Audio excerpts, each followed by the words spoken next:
Coucou beauté de l'univers, bienvenue dans le podcast Tu mérites un amour. Je suis Sarah, love coach pour les femmes qui veulent arrêter d'enchaîner les relations foireuses et se créer la vie amoureuse de leurs rêves. Chaque semaine dans ce podcast, j'aborde avec toi plusieurs sujets afin de t'accompagner à transformer ta vie de femme. Je partagerai avec toi mes conseils et astuces ainsi que mon expérience de coach afin que tu puisses toi aussi devenir la femme que tu as toujours voulu être. Alors installe-toi confortablement et c'est parti pour un nouvel épisode de Tu mérites un amour. Coucou beauté de l'univers, j'espère que tu vas bien, je suis ravie de te retrouver pour ce nouvel épisode du podcast Tu mérites un amour. Et aujourd'hui, cet épisode du jour, il est un petit peu particulier, un petit peu... pas qu'un petit peu d'ailleurs, il est très intime et très dans quelque chose d'ailleurs de très spontané. Puisqu'aujourd'hui, j'aimerais te parler du fait de prendre du temps pour soi, de lâcher prise sur des choses qu'on ne contrôle pas et d'accepter parfois qu'on soit fatigué, etc., etc. Et en fait, l'idée du podcast m'est venue lorsque j'ai pris mon micro pour enregistrer le podcast du jour et où je me suis dit, en fait, je suis crevée. J'ai pas envie en fait de faire ce podcast-là parce que je me sens fatiguée, parce que je me sens un petit peu comme dans du coton en fait, où j'ai pas forcément envie de faire. En fait, j'ai pas forcément envie d'aller contre ce que je ressens, et ce que je ressentais, c'était cette petite voix qui me disait, va te reposer. Va dormir, va manger des bonnes choses, fais-toi un plat de pâtes. Et d'ailleurs, je crois que mon mari est en ce moment même en train de me faire des pâtes. Petite anecdote culinaire, quand je suis un peu crevée, j'aime bien me faire des pâtes au saumon avec un petit peu d'aneth, un petit peu de crème de soja et un petit chouïa de fromage. C'est parfait pour apaiser les petits moments comme ça où on est un peu down.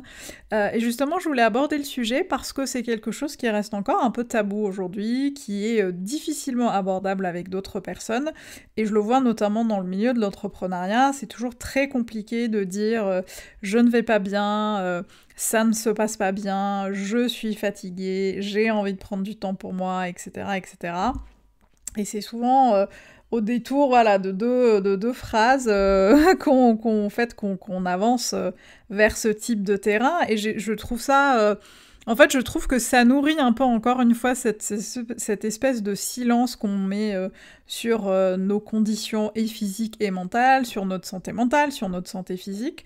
Et en fait, ça recoupe vachement ces injonctions qu'on a tout le temps sur... le culte de la performance, le culte du bonheur, il faut toujours être très heureux, il faut toujours être très optimiste, il faut toujours être très positif. Et en fait, on oublie justement qu'on est des êtres humains, qu'on est des êtres changeants, qu'on est des êtres cycliques. Je pense notamment aux femmes qui ont leur cycle menstruel et dont parfois l'humeur, la santé et le mental, le mindset, comme on dit, fluctue en fonction justement du cycle, de ces fameux cycles, sans oublier évidemment les facteurs extérieurs, tout ce qui se passe en ce moment avec le Covid, avec Mercure qui rétrograde, avec la pleine lune, avec plein de choses. Et en fait, il y a beaucoup de choses, il y a beaucoup d'énergie qui circule. Et parfois, on a tendance à oublier qu'on n'est pas... que c'est pas constant et que justement la seule chose constante c'est le changement, et le changement il passe aussi par le fait d'être KO, par le fait d'être crevé et par le fait de s'autoriser vraiment justement à accepter ces états-là, à accepter ces moments-là et à se dire ouais je suis pas bien, j'ai pas envie, je suis crevée et je vais m'autoriser, je vais vraiment m'autoriser à me poser, je vais m'autoriser à fermer mon ordinateur, je vais m'autoriser à prendre du temps. Alors, je peux comprendre que ça ne soit pas forcément possible pour tout le monde. Je pense notamment aux personnes qui sont au travail, qui sont salariés d'une entreprise ou qui sont sur les routes et qui ne peuvent pas comme ça dire à leur boss je m'en vais, je vais me faire une sieste, ciao. Mais en fait, je pense que c'est important de prendre ça un peu dans sa globalité et de se dire, ok, comment je peux, dans la mesure du possible, prendre du temps pour moi, me donner du temps pour moi, m'écouter et aller vers cette impulsion en fait qui me tire d'un côté ou de l'autre et de vraiment épouser la sensation du moment, finalement sans résister. Et que ce que j'entends par sans résister, c'est aussi d'accepter de dire, bah non, en fait, ça va moins bien. Je vais moins bien qu'hier. Je ne vais pas bien du tout. Je me sens fatiguée, je me sens triste, je me sens en colère, je me sens frustrée. Et c'est des choses en fait qui nous mènent, qui sont en fait directement liées à la vulnérabilité. Et d'ailleurs, si le sujet t'intéresse, je t'invite vraiment, et je crois que j'en ai déjà parlé dans un autre podcast, à regarder le TEDx. Alors, je sais plus si c'est un TEDx ou simplement un documentaire, une conférence qu'avait fait Brené Brown. C'est une conférencière, une coach canadienne que j'aime beaucoup et qui a fait un documentaire et peut-être même un TEDx sur la vulnérabilité et l'importance et la force que peut amener la vulnérabilité dans la vie des gens lorsqu'elle est acceptée et complètement en fait intégrée dans la vie des gens.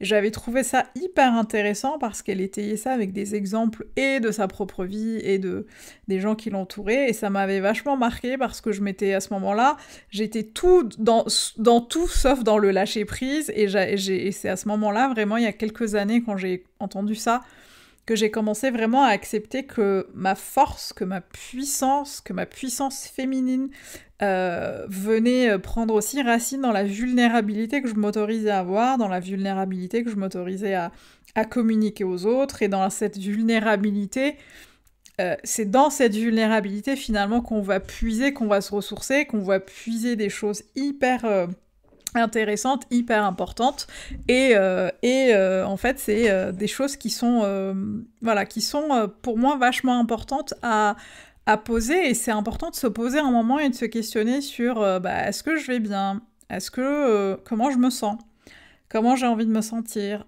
comment je me sens quand je me sens pas bien, est-ce que c'est inconfortable, pourquoi c'est inconfortable, donc quelle mesure ça va l'être moins dans les jours qui vont arriver, dans les heures qui vont arriver.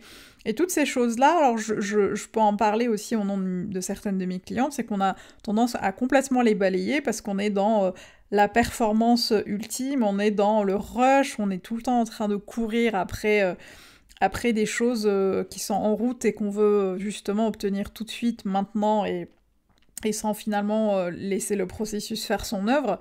Et pour moi, c'est vraiment hyper important, en tout cas je le vis et je l'explore de plus en plus, c'est qu'à partir du moment où je m'autorise en fait, à arrêter de courir, à arrêter toute activité, pour finalement me centrer sur des activités qui vont être complètement en cohérence avec ce que je veux faire, qui vont être complètement en cohérence avec le fait de me reposer, de me donner du temps, de dire aux gens que j'aime, que je les aime, de dire bah non, ça ne me va pas, je ne suis pas d'accord, je ne suis pas ok et je préfère plutôt faire ça, comme ça. C'est ça finalement qui va permettre à cette vulnérabilité finalement, encore une fois, de pas de se transformer en force, parce que pour moi c'est pas une faiblesse, mais de justement nous permettre d'aller puiser de la force là-dedans, d'aller puiser de la puissance là-dedans, et d'en faire quelque chose de normal. Parce qu'aujourd'hui, ce qui est justement anormal, c'est d'être tout le temps crevé, c'est de dire qu'on est crevé, c'est de dire qu'on n'est pas bien, et d'ailleurs, tu le remarqueras quand... et tu feras le test et l'exercice quand les gens nous demandent comment ça va, on a très très très souvent tendance à dire « ça va et toi ?» Et parfois, bah, en fait, la vérité, c'est que ça va pas. La vérité, c'est qu'on est crevé. La vérité, c'est qu'on n'a pas envie d'aller bosser. La vérité, c'est qu'on a ses règles. La vérité, c'est qu'on a mal au ventre. La vérité, c'est qu'on a mal dormi. La vérité, c'est qu'on est dans une relation amoureuse qui ne nous convient pas. La vérité, c'est plein d'autres choses, justement, autres que « je vais bien et toi ?» Et en fait, ça, c'est vraiment quelque chose qu'on nous a pas appris à faire, justement, à dire à l'autre, bah en fait, ça va pas super ouf, mais c'est ok. C'est ok parce que voilà, ça va fluctuer, ça va changer, je sais que bientôt ça va aller mieux, et je sais que c'est dans cette vulnérabilité que je vais aller chercher ma force. Voilà, donc c'est pour ça que je voulais te partager ça vraiment comme simplement un partage, et pas forcément c'est pas forcément des conseils ou des exercices que je donne comme parfois dans mes podcasts, mais là c'est vraiment une réflexion et une espèce de bouteille à la mer que je jette pour que vous puissiez me dire d'ailleurs en commentaire ou en message privé sur Instagram si ce podcast vous parle, si toi aussi parfois tu as tendance à ne pas dire les choses, à ne pas aller explorer cette zone de vulnérabilité et peut-être tenter justement à l'avenir de complètement l'embrasser et de faire complètement corps avec cette vulnérabilité et d'accepter que c'est là aussi où la magie opère, où c'est là où la force intervient aussi. Voilà, beauté de l'univers. Bah, du coup, moi, je vais aller me reposer et manger mes pâtes. Et je te retrouve très, très, très, très vite pour un prochain épisode de podcast. Et encore une fois, n'hésite pas à venir me dire ce que tu as pensé de ce podcast et à partager avec moi ton retour. Je te dis à très bientôt. Bisous, beauté de l'univers. Et n'oublie pas, bien sûr, évidemment, comme toujours, tu mérites tout un amour. Et moins que ça, tu ne prends pas. Ciao.